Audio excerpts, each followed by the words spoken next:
Hi friends, welcome back to my channel. So it is the Azure CI/CD pipeline session 2. So here we have to create the service connection.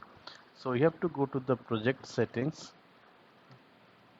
and you can see one option is there, the service connection. We have to create the service connection.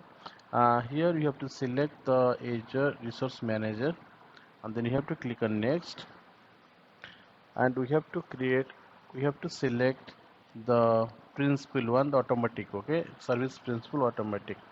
So what we have to do, we have to just click on that. After that we have to authenticate using your email ID and the password. So it is nothing. So you are just allowing your Azure account with the Azure DevOps, so that it can allow to deploy the resources inside that particular subscription.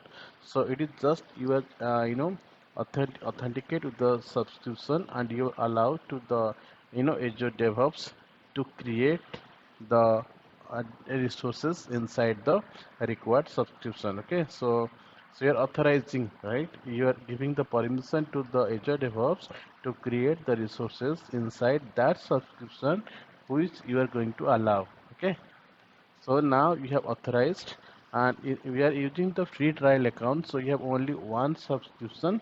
So by default it got selected and it got authorized. If you have the multiple subscription, at that time you have to select and you have to authorize using the service connection.